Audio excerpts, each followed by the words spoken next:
Oh.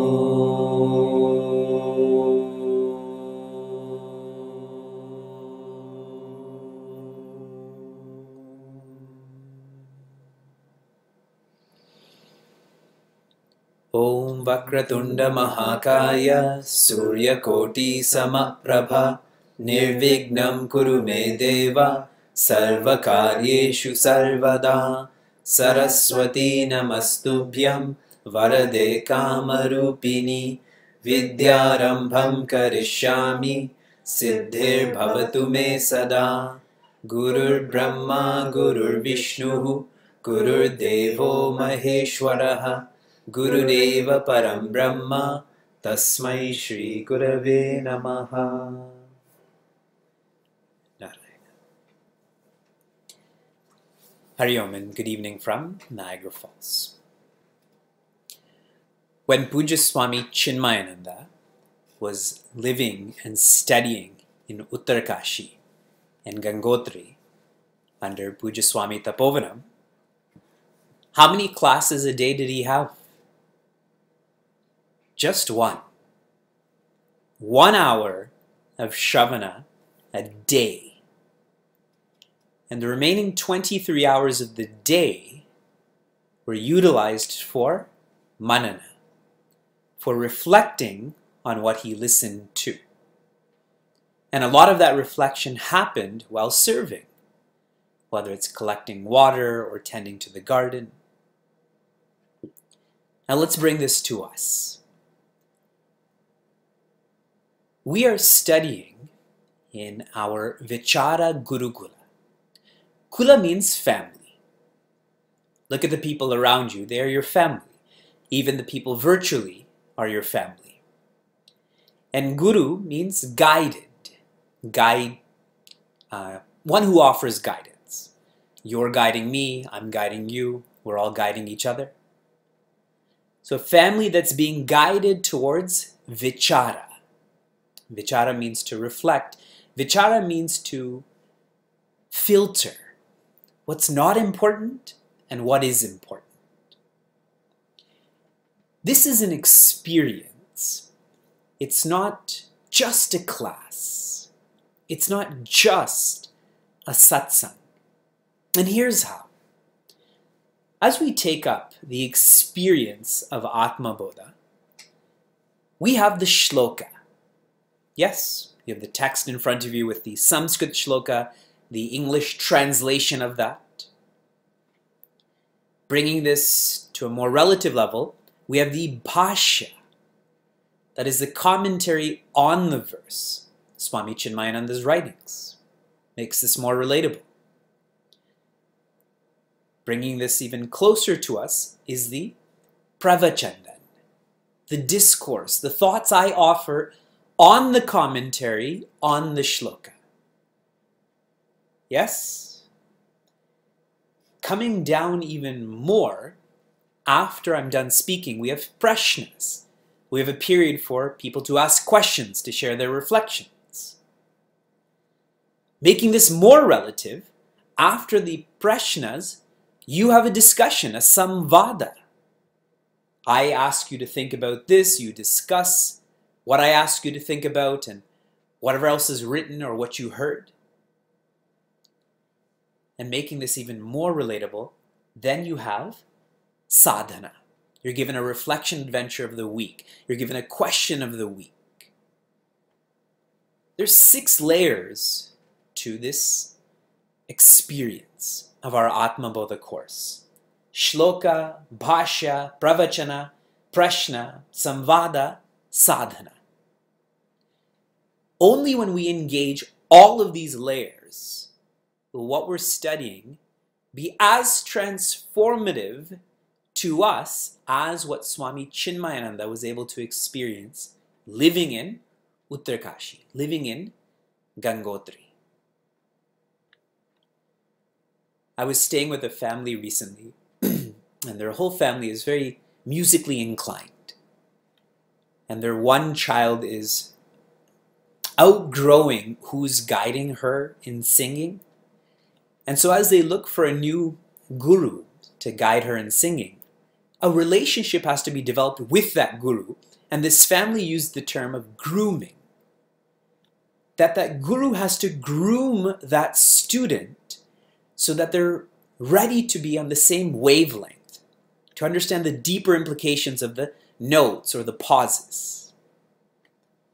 For us also, the more that we engage all of the layers of this course, the more we are grooming ourselves for Atma Bodha to be our experience, to be our words.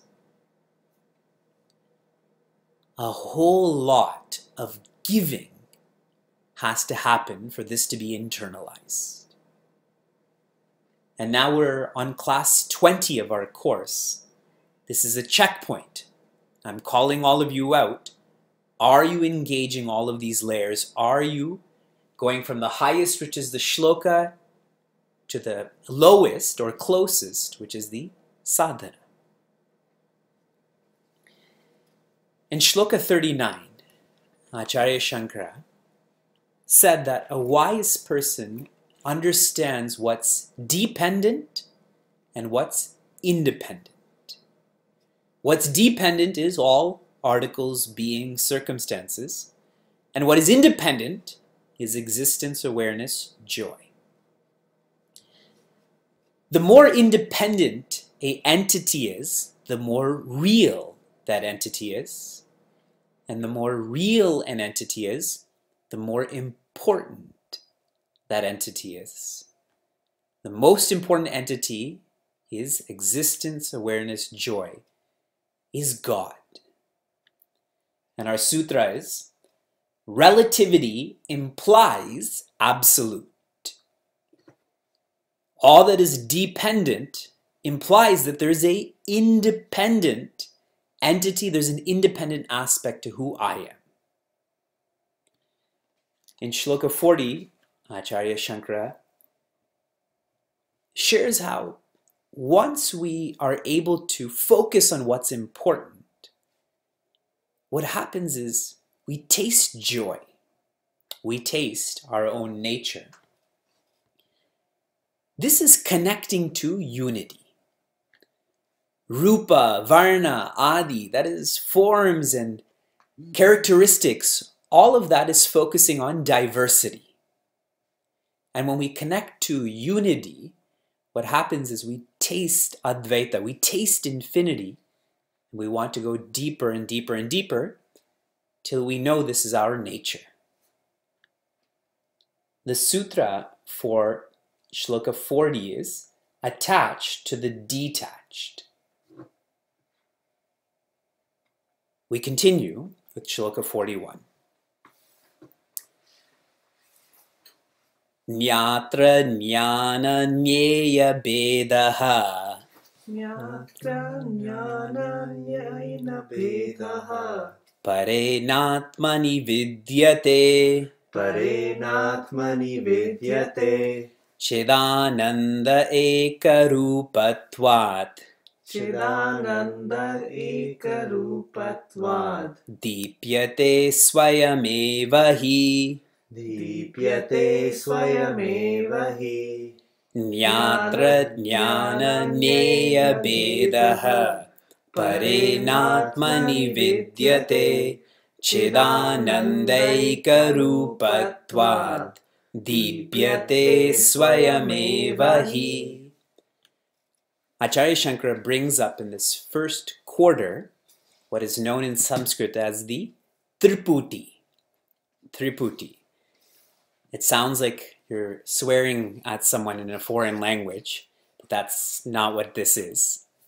Triputi means the three factors in every experience, which are the knower, the knowing, and the known. Vivek is the knower. Knowing is me having an experience of this, and then the known is the paper. So Vivek, the knowing, paper. Knower, knowing, and known. Jnatra, jnana, jneya, bhedaha. That there's this difference. I and the knowing and the paper are all different. However, in the second line, pare na atmani vidyate, one should know, one should realize, pare, in the highest, which is Atman, this doesn't happen. In one's nature, in existence, awareness, joy, there is no triputi. There is no factors of experience because one's nature is not an experience. And sharing this differently, if you can think of a verb, and you already know the answer, but think about it.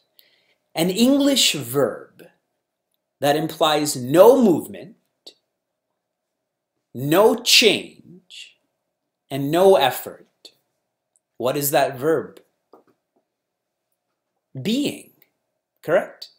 If you're moving and you're changing and you're putting an effort, then you're not being, you're becoming. In being, there's no factors of experience. There is being. Though that's an English verb, it is much more when it comes to philosophy. In being, there is no known and there's no knowing. There is only the knower. There's only existence, awareness, joy.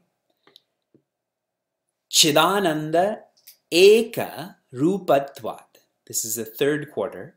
Rupatvat, the nature of who we are, is this oneness. And in oneness there is joy. So chit, be careful about this. Be aware of this. When do these three factors of experience go away? We experience this when we're sleeping, isn't it? Right before we began our class, then I was lying down for 10 minutes. And in those 10 minutes, there was no knower. Vivek wasn't there. There was no knowing. I didn't know I was sleeping. And then the known, there was no space, there was no time, there was no matter. There was sleep. And in sleep, it's not that I taste joy. In sleep, there's no pain. Whether that's pain is fear or stress or whatever it may be. I'm just going to pause here. Can you go close that door? I'll continue. We have to be aware, this experience we have in sleep, to try to be aware of this connectivity, aware of this oneness, and not to just allow this to be an absence of pain. Our nature is not passive, our nature is not neutral. And a way to get to this is to be more steady and sincere in seva, in service. When we serve, what happens is we go past I'm serving so and so. You come closer to whom you're serving, and if you serve them fully, you're not serving another person, you're not serving yourself. You're identified with them, you're a being. Swami Tejomayananda says, Seva is the means to enlightenment and the expression of enlightenment also. The last quarter, Deepyate Swayameva Hi. There is no separation. There is only independence like a lamp. A lamp or a light is not giving off light for what it's illuminating. The lamp or light is not illumining. That lamp, that light is illumination. And here is where, when we study Vedanta, we should be careful to not think that my spirit is illuminating the body or illuminating the objects. The spirit is illumination. If I say illuminating, I've added movement, I've added change, I've added effort. I've taken that verb to be, and I've made this to become. This light is independent. And here is your sutra. Your sutra is, live light like light. Live light like light. So live light here means be a minimalist. Simple living, high thinking. And we're so fortunate that we have an opportunity to train ourselves in this on Mahashivratri. On Mahashivratri, minimum input, correct? Live light. No random YouTube videos, no radio, no eating, no drinking, minimum input. And when you live so light, with discipline, with knowledge, one is like light. Mahashivratri is the day, the period when Bhagavan Shiva manifests as light. So was our Mahashivratri like that? No, but at least we can fantasize about it. We continue on to 42. Evam atmaranau dhyana. Evam atmaranau dhyana. Mathane satatam krite. Mathane satatam krite. Udita vagatir jwala. Udita vagatir jwala. Sarvajnanena dhanam dahet. Sarvajnane dhanam dayet. Evam atmaranau dhyana. Mathane satatam krite. Udita vagatir jwala. Sarvajnanena dhanam dahet. Acharya Shankara says here, our Atma, and here Atma is to be taken at two levels. The lower Atma, which you can consider the body, the mind, the ego, and then the higher Atma, which we traditionally know, are like aranis. And these aranis are to be spun, are to be revolved in, this is called dhyana. Okay, this is too complex. I'll make this simpler. Back in the day, when people were living in the jungle, how did they start fires? They had their lighters with them, or they had gasoline with them. They used to have these two wooden cups, if you can imagine like a coconut shell, half a coconut shell, and they're dried out. And in between they would have a wooden rod, and they would have these wooden cups, and this rod would go in the middle of them, and they would spin that rod. And naturally that friction between the wood on wood would create sparks, would ignite, and that's how they created fire to use for cooking, for warmth and all. Yes, everyone caught the aranis. Do you use aranis for starting your fires? Now, why this comparison of aranis is used, I distinctly remember a statement that Swami Chinmayananda had written. He said religion becomes relevant when you know you have two people living inside of you. Religion becomes relevant when you know there are two parts to who you are. You have a lower part, body, mind, ego, and then there's the higher part, which is this feeling that I am more than what I'm experiencing. And religion is rehabilitation. It's where the lower has to unite through yoga to be the higher. Like I rehabilitate my health. If my one eye is lazy, I rehabilitate that to make it as strong as my other eye. So Acharya Shankara is saying here, this practice of dhyana. And dhyana here means bringing knowledge into one's life. That will only become relevant when we know that there's more to us than we're experiencing. And this is amplified in the second quarter. Matane. And we know this word. Matana means to churn, like manana. Satatam krete. When one is constantly engaged in bringing the lower self to the higher self, then that's where fire comes into our life. And what this fire does will come in the second line, but elaborating on this some more. With change comes, what comes with change? Challenge. Where there's change, there is challenge. With the change in weather, your body has to adapt. With a change in finances, with a change in government, there is challenge. And this change that is outside is challenging. The change within is significantly more challenging. The challenge of being more patient. The challenge of living a simpler life. With change comes challenge, and the challenge that we will face when we want to change, because we know we have a lower self and a higher self, is dealing with negativity.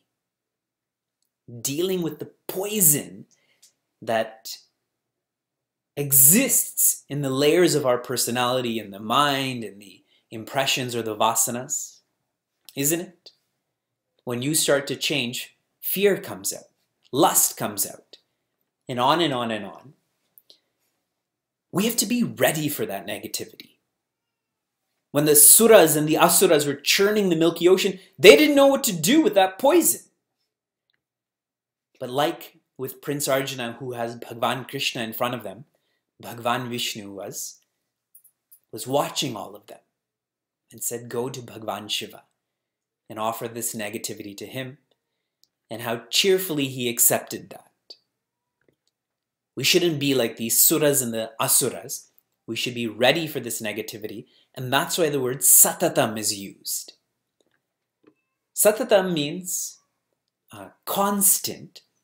But if I can make this more livable, it is committed. Satatam means you are committed, regardless of what negativity will come out. I will not give up. I will not give in to this negativity. So I have my lower self and my higher self. And I'm spinning. I want to change. And this change, challenge, there's this fire that's erupting. Udita vagatihi. Knowledge is born. This fire manifests. Jwala. And this jwala is in the form of a flame, is in the form of light. The more that we lift who we are, that is the manifestation of knowledge. And I'm going to make knowledge more clear for us. Knowledge is having common sense. The less egotistical we are, the more common sense we have, correct? Our ego makes us think foolish, act foolishly. But the more we become humble, the more common sense we have. Shared differently, what does this knowledge look like? What is this flame? Objectivity. Today I was speaking to someone, and they told me that someone has performed some black magic on them. And that's why their mind has been so irate for the past while. And he or she kept on asking me, do you believe in this? Do you believe in this? Do you believe in this? Looking for my validation. And I said, I do believe in this. However, and I say it like that in a very fast way so they can't just take the first statement. I always reference that Raja Dasharatha was looking for an auspicious time for Bhagwan Rama, Rishi Vishishta said, Bhagwan Rama is the auspicious time. That more powerful than any outer environment is your inner environment. And the more we give power to our inner environment, the more we take responsibility for lifting ourselves up, the more objective we become. I told this lady, if I say you're dumb, if I say you don't know anything, it is your inner world that gives me permission to hurt or not to hurt. If you take those words casually, they don't hurt you. But if you take those words seriously, then they hurt you. So it's really not my words. It's whether you allow those words to affect you. That is the presence of knowledge coming into our lives. More common sense, more objectivity. When Vali dies in Ramayana, his wife Tara comes to Bhagwan Rama in the most critical form. She's crying, her hair is disheveled, she's falling all over the place. And Bhagwan Rama gives her knowledge. And one of the statements he makes to Tara, he says, if Vali is the body, then your husband's still in front of you, no?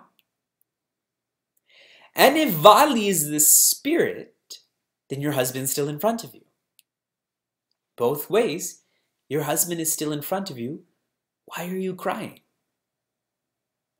He adds, if Vali is the body, then the body is perishable. There's no need to weep. And if Vali is the spirit is imperishable, so there's no need to weep. See that objectivity, that common sense. We think of knowledge to be so abstract when it's not abstract. It is right in front of us. It requires us to jump, to catch this knowledge. Sarva ajnana indhanam dahet. With this knowledge, then ignorance and all byproducts of ignorance are burned instantly, are burned up completely. Now this is a word that comes up in Atma Bodha a whole lot too. Ajnana, ignorance, right? That would be your raw. Count how many times ignorance is used. So what does ignorance feel like? If you can visualize every single problem in your life now and in the past. Someone's not well, one is failing in a school or in a job, unhappiness. If you can visualize all of those problems and then visualize having none of those problems, that is when ajnana is burned by jnana. The sutra for shloka 42 is, lift yourself above restlessness. Lift yourself above restlessness. We are generally restless. Restless about regrets of the past, anxieties of the future, excitements in the present. But for one who is trying to change, they're churning. What this shloka is saying is lift yourself higher and higher and higher above restlessness. Tomorrow I have to fly to San Jose, and there's going to be turbulence. It's a plane, there is air, but that turbulence is only in the starting and the lower parts of the flight. But flying across the country, they're going to fly higher than if it was just an hour flight. There will be no disturbances at 30,000, 35,000, 40,000 feet. We are infinite feet. And that will become more clear in the next shloka. Arune neva bodhena. Arune neva bodhena. Purva santamase hrite. Purva santamase hrite.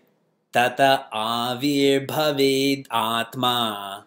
Tata avirbhaved Atma. Swayamevam Shuman Iva. Swayamevam Shuman Iva. Arune Neva Bodhena. Purvasantamase hrite. Tata avirbhaved Atma. Swayamevam Shuman Iva. Acharya Shankara says here, Aruna Iva. How many Arunas do we have in our course? We have a whole lot of Arunas in our course. Do you know what your names mean? And if not Aruna, Arun. Do you all know what your names mean? Aruna means dawn. And more specifically, Aruna is the charioteer of the sun. And in a more literal sense, Aruna is the rays of the sun. And these are being compared to knowledge. The rays of the sun are being compared to knowledge. Where there are rays of sun, and this will be elaborated on, where there are rays of sun, what's coming next? Darkness, the moon. If there's rays of suns that are rising, then the sun is going to rise too. If the rays of sun are setting, then the sun is going to set also. Where there is knowledge that is rising, the ego is being immersed in the self. And using a different word, knowledge changes our identification. Changes our identification. When I have knowledge that this body is perishable, I identify with it less. When I have knowledge that the brain and mind are different, then I start to focus more on the subtle body than just the brain.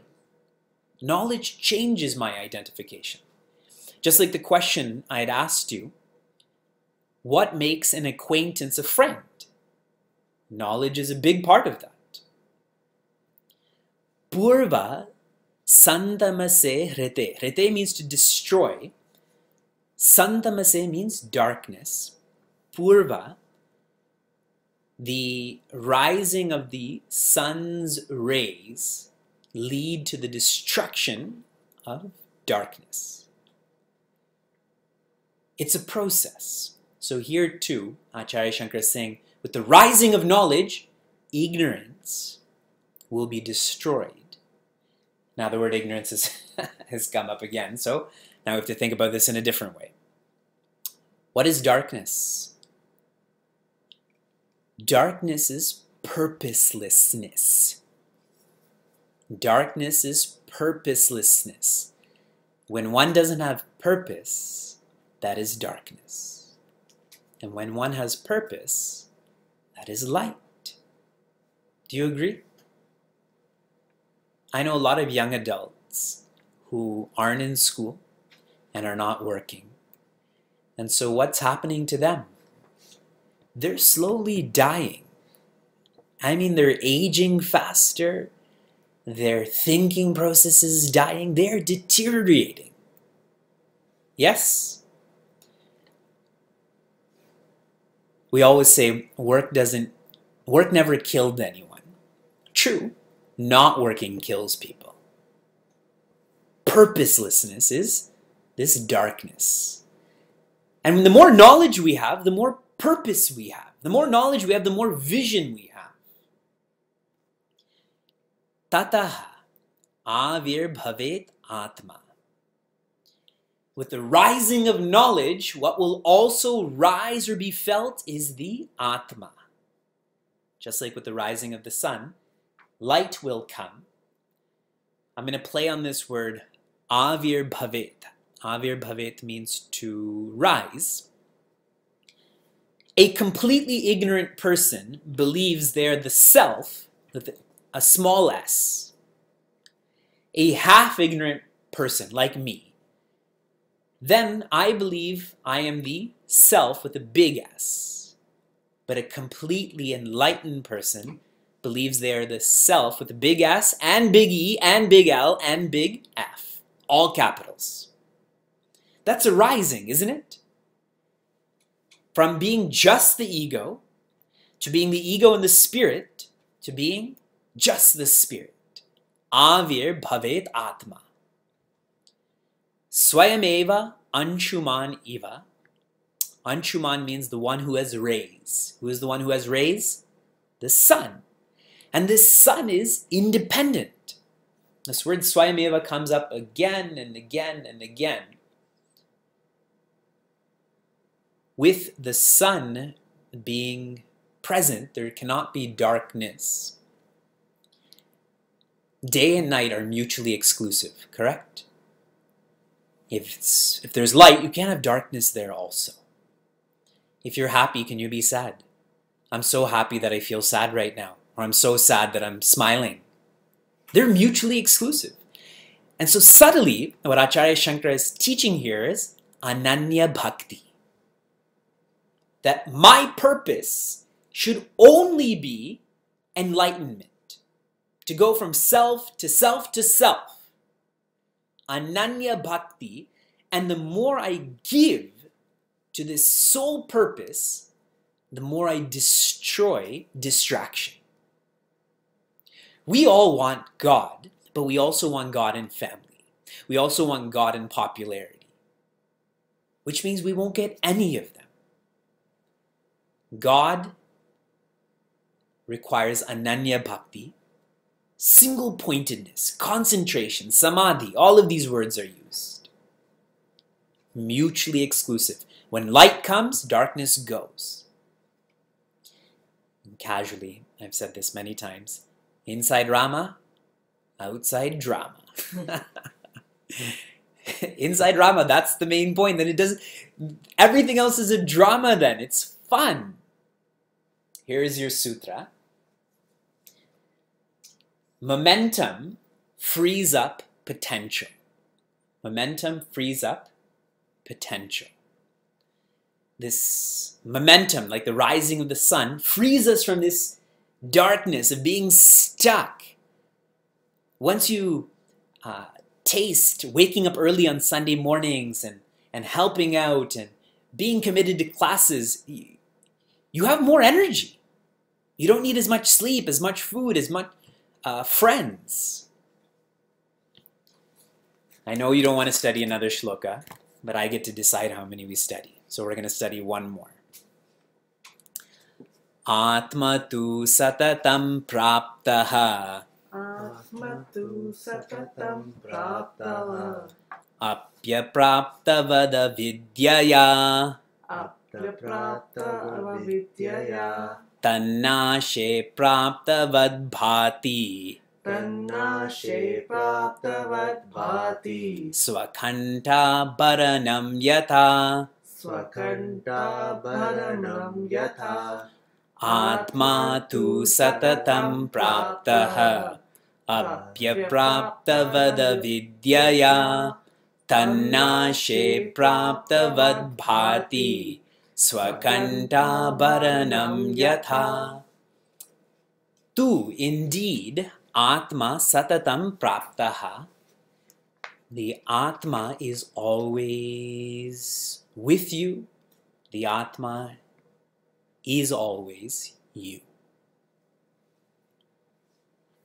Praptaha means to gain, as if the Atma is ever gained. But if something is ever gained, you never gained it, you are that. How many of you have been in a workshop or a retreat where I've guided you with guided imagery through a jungle or a forest or a desert? Yes? So many of you.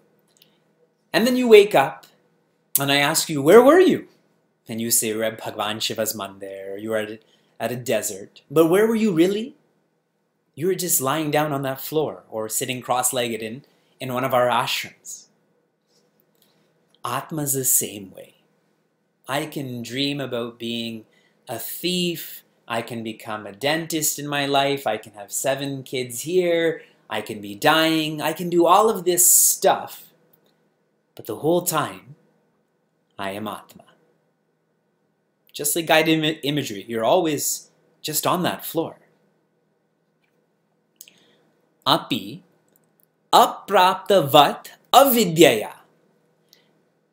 The idea that I have to gain Atma is because of avidya. I feel that I'm going to become Atma because my whole life I've been becoming, isn't it?